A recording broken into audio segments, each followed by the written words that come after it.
Ladies and gentlemen, please welcome back to the stage, Larry Strickler.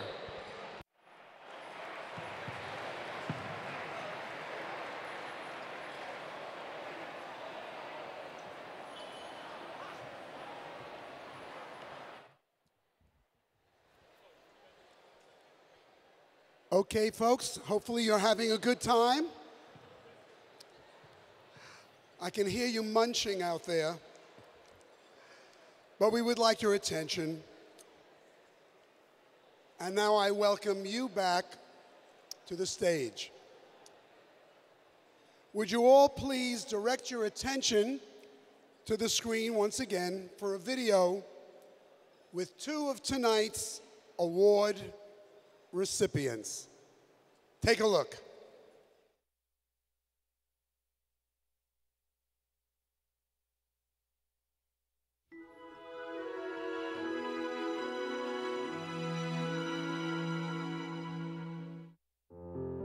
I was diagnosed with osteosarcoma when I was 11. It turned out I had a tumor in my tibia. I found out because of the limp I had while playing my favorite sport, soccer. Skipping across the field as opposed to running, but continuing to play because I loved it so much. I was really a tomboy growing up, and so I started to have a limp. One day my parents picked me up from school and drove me right to Yale, and that's when it all started. I didn't know what that meant for me. I've never looked into cancer. I was in 5th grade. I mean, most 5th graders, I didn't even know what a tumor was. And my parents seemed so distraught, and I was worried. I didn't know what I was gonna do. Chemo is absolutely terrible when you're going through it. Nausea is, I think, the worst. And also you're away from home, friends, and it to take an emotional toll. I had this red hair that a lot of people like, so I don't think I was too sad about that. So I was on crutches for 2 years. That was hard. That was hard. I'm really looking more towards being able to walk at a good pace, normally getting my leg strength back, maybe biking. I love my life. You have to stay positive through it to get through it. I feel like if you don't, then you're just gonna lose faith.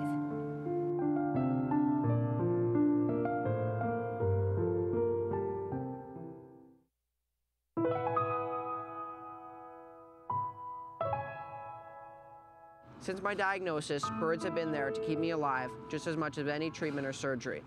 They have provided solace from the scary world of treatment when I'm down, reminding me that they are worth fighting for.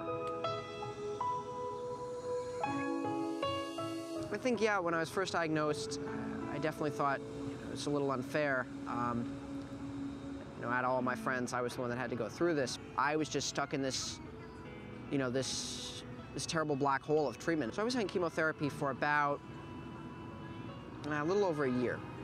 And at that time, yeah, I did lose my hair and my eyebrows and everything. It took some catching on for some people, but, for me, it was just, I couldn't see it, so it looked fine to me. I'm a person who's used all the quintessential chemotherapies. None of them have worked for me. As an osteo patient, there are only a couple kinds of chemotherapies, and if those didn't work, there wasn't really any place to go to.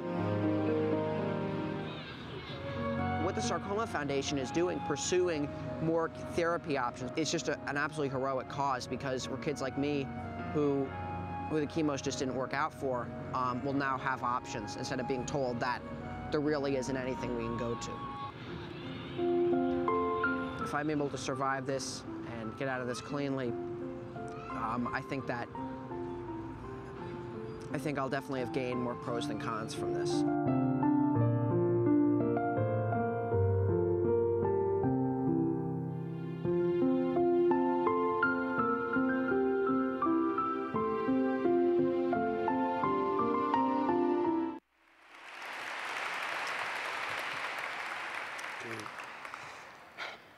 We're about to introduce the 2013 Courage Award recipients. To me, this is really one of the major highlights of the event this evening.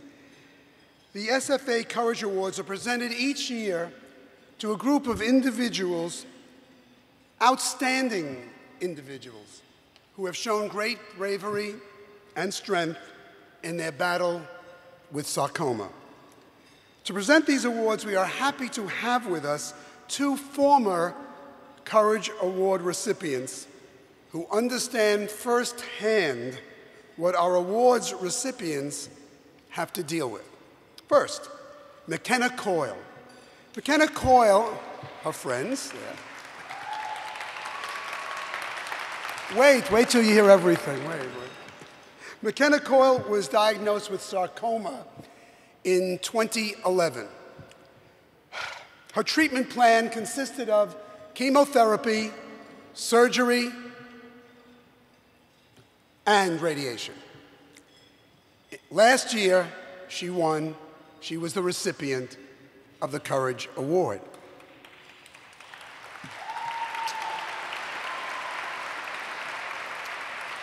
We also have with us tonight a sarcoma survivor and the 2010 Courage Award recipient. He is New York Giants football linebacker and Super Bowl champion Mark Hertzlick. Ladies and gentlemen, two champions. Now applaud.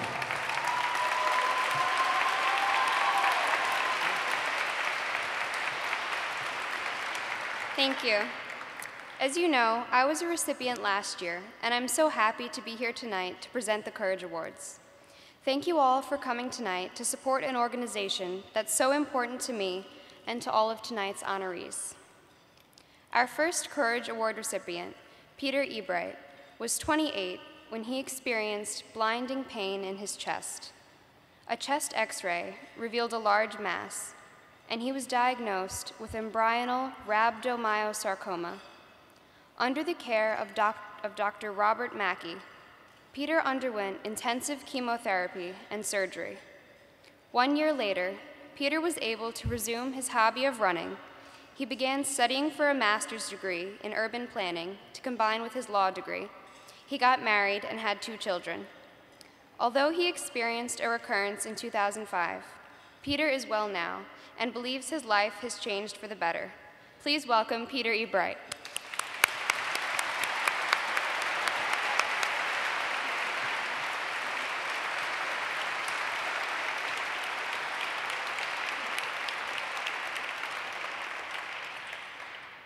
Corey Painter was diagnosed with a rare and aggressive cancer called angiosarcoma during her last year of graduate school in 2011. She responded by co-founding Angiosarcoma Awareness Incorporated, where she is currently the Chief Scientific Officer, focusing on engineering laboratories to collaborate in researching this disease. In 2012, Corey received an Irvington postdoctoral fellowship to study melanoma. She is currently working on this project and moving both melanoma and sarcoma research forward and bringing awareness to these devastating diseases. Please welcome Corey Painter.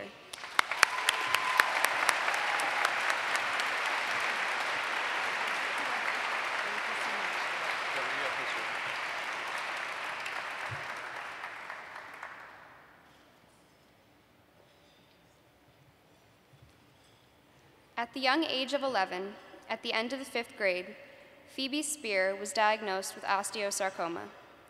Phoebe underwent numerous surgeries on her leg in addition to grueling chemotherapy treatments. Eventually, Phoebe's life started falling back into place.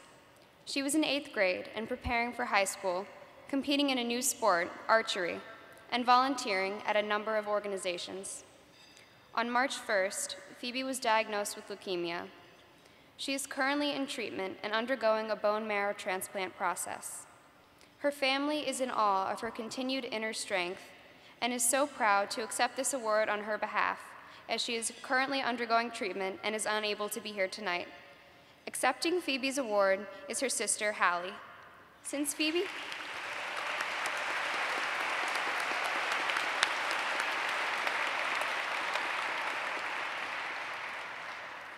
Phoebe can't be here, she has recorded a quick message for you. Let's hear from her. Hello, I'm Phoebe. I'm really thankful for this award, and I can't be there today because I'm undergoing leukemia treatment. However, I'm so thankful for all the family and friends who have been supporting me through this process. I graciously accept this award.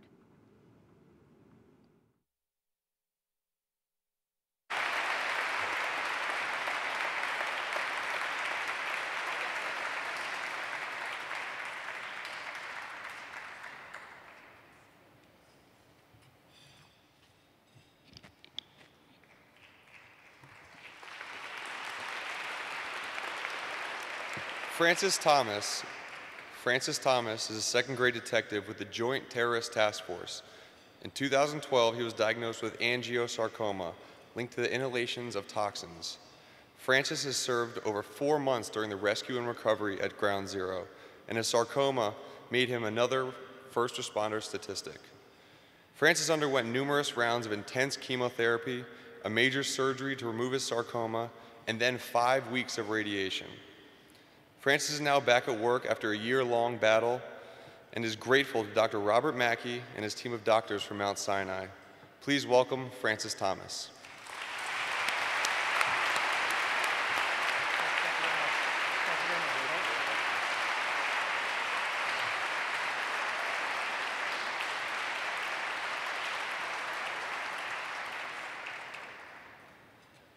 Thank you. In May of 2012, David Brenneman was diagnosed with advanced leiomyosarcoma. As an active 36-year-old husband and father of 3 young children, David had always been athletic and felt healthy. David was since diagnosed and undergone numerous rounds of several different chemotherapy protocols, 2 major surgeries, and 2 separate courses of daily radiation on 3 different sites of his body. David feels lucky to be in the care of his superb doctors at Mount Sinai and to be supported by his amazing friends, family, and the 200 colleagues who are here from Morgan Stanley.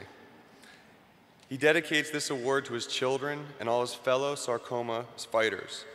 David will be speaking on behalf of all the Courage Award recipients tonight, so please welcome David Brenneman.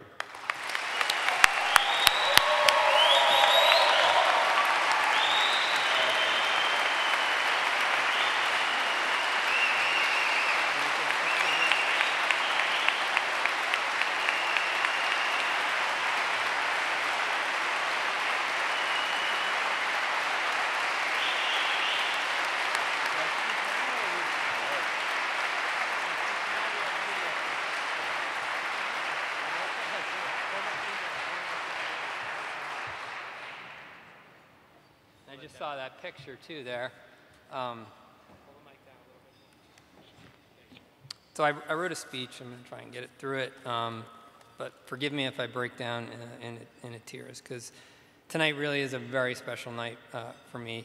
As Mark mentioned, I was diagnosed with advanced stage sarcoma about a year ago, and obviously getting that diagnosis and getting treated for it is not a good thing. Everyone here tonight knows how horrible a disease sarcoma is, either because you've experienced it yourself or you've seen a loved one, a colleague, a friend go through it as well. It's just a horrible disease. But since getting that diagnosis, since that one bad thing has happened in my life, a number of wonderful things have happened since then for me. I've had some incredible people, communities, and organizations come together for me, for my family, to get me through it. And tonight, sitting here in a single room, are all of those people, all of those communities, and representatives from all of those organizations. So an incredibly powerful, incredibly special night for me. I've got my family and friends here, including my 90-year-old grandmother who flew up for Houston to be here today.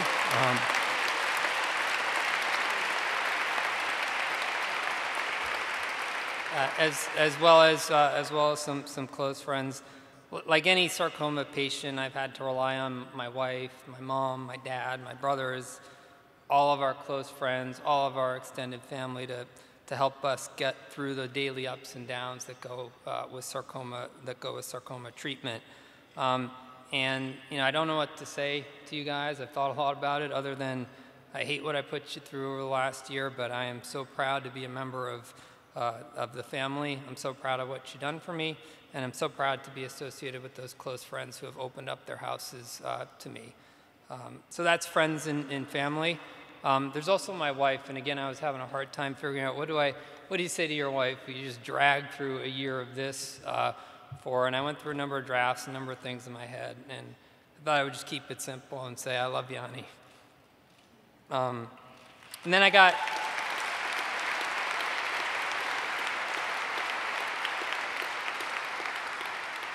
and then I also understand that Morgan Stanley is in the house here tonight. You guys have become my second family over the course of the year. I think many of you know that Morgan Stanley has had a long-standing relationship with the SFA, starting with Pat Mortimer, who's on the board.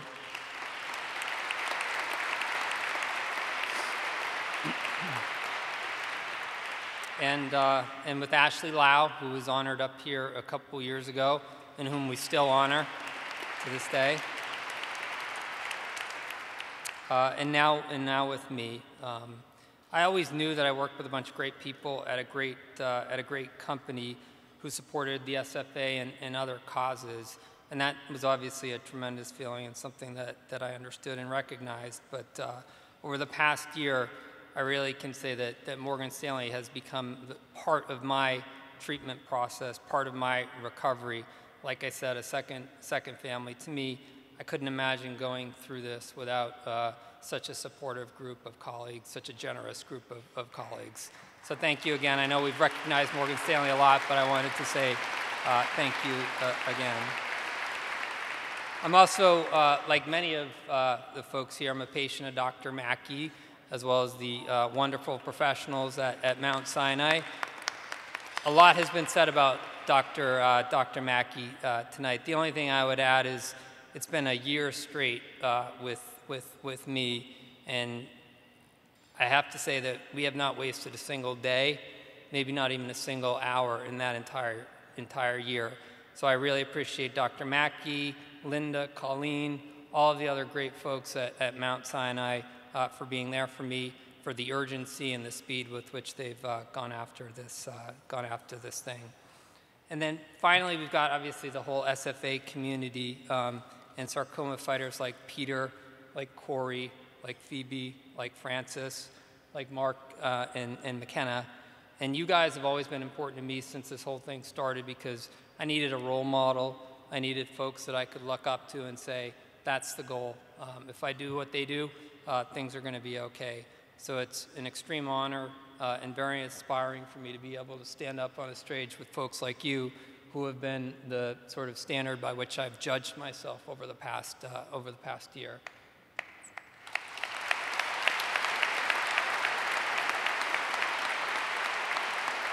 And then finally, just to sort of end it, I remember asking myself a year ago when it all started, how am I going to get through this? I'm a husband, I'm a father of 3 kids, sole breadwinner. How am I going to get through this?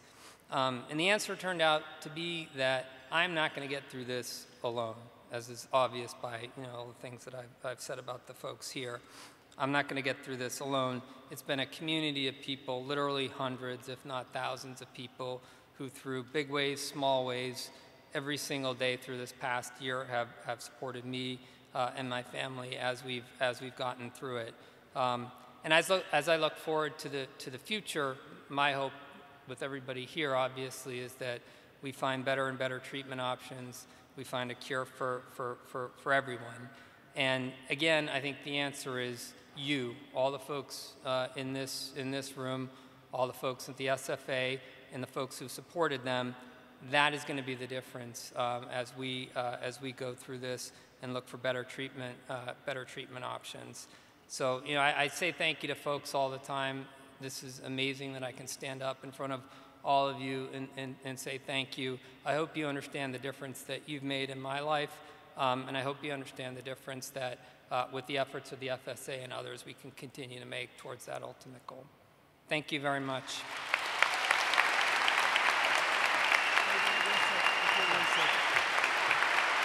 Ladies and gentlemen, David, come on up here, David.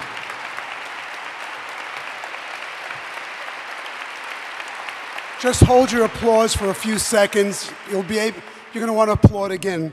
David, you have a huge team of fans here, and they're here with you tonight. Many of them, I think 200 as a matter of fact, and they wanted to show you just how much they care about you.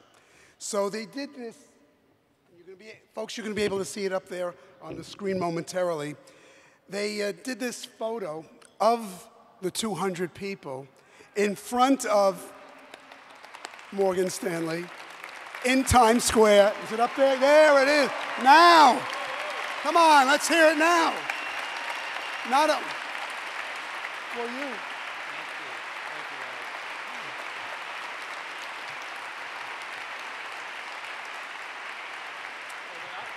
That's it. Maybe we should put this in a silent auction. We can get maybe 25, 30,000 for that.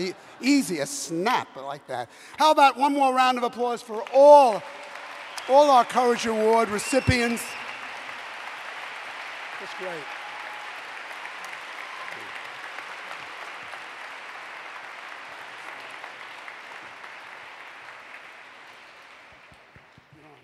Okay.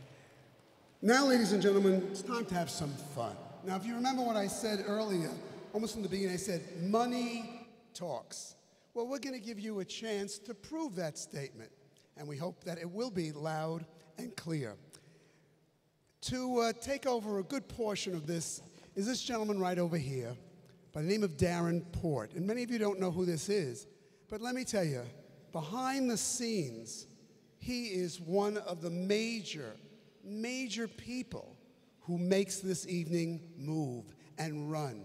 And if you think it's successful, he deserves a huge round of applause, which he doesn't want, but he deserves it. But now we're going to see if you can really do some work. I mean, the rest was all BS. Right, exactly. Now comes the real stuff, Darren. Go to it. Well, I just say, I consider myself, I'm not going to pull a Lou Gehrig line here, but I really consider myself one of the luckiest people out there because I get to meet these individuals, get to know them. Tonight is like a culmination of months of talking to them, learning about their friends, their families, their situations. And I love when we can put it together so you can feel like you've met them, you get to know them, and hopefully you'll come over to them after this to introduce yourselves because there's some amazing individuals, all amazing individuals, and it's an honor for me to get to be up here with you guys. So thank you. At this part of the evening, what we do is we look for support to fund research. The money tonight raised right now will go directly towards a research grant. And how we do this is all the money tonight is going to go towards our Vision 2020, which is on the screen behind me, so you can see very clearly. It's about advocacy, education, research, and so on. So at this point, we ask for support at different levels. You guys each have a card. It was in your journal when you came to your seat. It's a white card. And if you can pull that out, you might want to use it right now. You might not. We'll see. We're looking for support starting at the $25,000 level, looking for $25,000 commitments to fund research and programs to help the SFA. With a show of white pieces of paper, raise it if you'd like to give $25,000 towards this. Thank you very much, Alex. Thank you. Okay. Thank you. It's 25. If anyone else would like to support it at 25,000. Anyone else? We'll give you an opportunity to match that, easily. Anybody. Okay. We're going to go to the $10,000 level. We're going to do about $10,000 commitments to support the Vision 2020. With a show of hands or a show of a paddle, $10,000 commitments. We have support at the $10,000 level. We've got something right over there, way to our right. Thank you very much. Right over there. Thank you, Rosie. Thank you. Anybody else at $10,000? Anybody else? 10,000. Come on, we got 25, 10, 35,000. Any other support at $10,000? We got another one. Thank you very much. That side of the room is doing very well. Do you notice that? Tilt that way. So, in this side of the room, this one gentleman sort of evened it out. What about the middle here? I mean, You're going to let these people outbid you? I mean, there's a lot of status here. You can get cachet for this. All right, last chance at the $10,000 level if you'd like to participate. $10,000. Anybody else? Okay. Okay, we're going to look at for $5,000 commitments. We have a level for everyone here. We got 1, 2, 3, 4. Thank you. 5. Thank you. It's 25,000. 6. Thank you. Is that 7 in the back? 7. Thank you. Wow, that's a I lucky can even number. do that math. It's getting big. We're up to right. 80. Is that I think that was calculus. What you just did. we're at 80 right now. We're at think so. 80,000. We got to get over 100. I need your help with this. So we're at 80,000 right now. Anyone else at 5,000? Okay, we're going to the $2,500 level. $2,500. The show of the pieces of paper. I got 1, 2, 3, 4, 5, 6, 7. In the back. Come on, we can do more than 7. We did 7. 8. 8, there it is. Thank you. Do we hear a 9? Another Come on. 20,000. Is there a 9 or a 10 here? 9. 9. One more. Come on, we can get one more 10. person. Thank There's you. the 10. It's 25,000 more. We're at did it. That was 105. good. We're just Not warming bad. up. Okay, I said there's a level for everyone, so just bear with me here. We're going to go to the $1,000 level. $1,000. All right, we got 1, 2, 3. Here we go. 4, 5, 6, 7, 8, 9. Can't even see. Tough angle Is here. that back there? Way 10, back there. 11, 12. Thank you guys so much. Hey. You can fill out the back of your form or you can pay through your BidPal device when we come up to the front at the end on your checkout. We have one last level because I thought everyone should have a chance. So we're going to do $500 level tonight. First time for this one. We got 1, 2, 3, 4, 5, 6, 7, 8, 9, 10, 11. Come on, one more time. $500. I think I saw another hand directly going. to research. Directly to research. Okay, we're going to stop there. We are. I have to admit, I might have lost track there. I was somewhere around. I think we're somewhere around 125,000. 125,000. Give you guys a round of applause. It's awesome. Give these guys a round of applause, please. We're on a roll. Before you applaud, wait. Ladies and gentlemen, you have the cards at your table, the forms. Any amount of money is helpful. Nothing is too small. It is all essential. So your generosity, we appreciate. So even though we passed the 500 mark, if you want to put down 400 or 100, $50, we would be so appreciative. Now give yourselves applause for all of those people who raised their hands and all of you who are going to fill out one of those cards.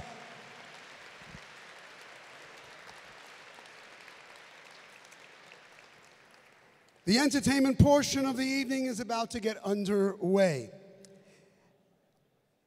Rodgers and Hammerstein's Cinderella is casting a spell on Broadway.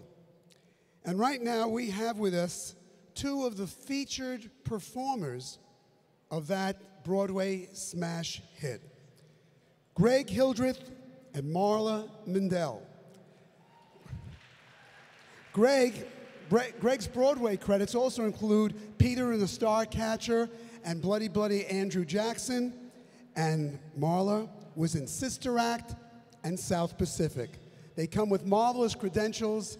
They also come with marvelous voices. So let's hear it now. A warm welcome to Greg Hildreth and Marla Mendell.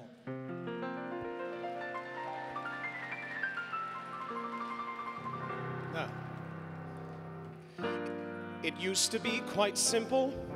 You'd marry the man with the charm. You'd fall for the girl with the dimple. Move on to the family farm. But modern life's in no such rush. We keep our options open. A shared address and a shared toothbrush seems an antiquated notion. And so I make my plea, my dear, to young folks far and wide. If I should seem unfeeling, dear, you've got to hear my side. Oh, let's not settle down together. Let's go out once in a while forever. Who wants to share a box of checks when we could check in for casual sex? Let's not settle down together. Let's not settle down together. It's so much more a modern and sound endeavor. 2 nights alone if we split up the week. If we don't sleep over, we won't oversleep. Let's not settle down together.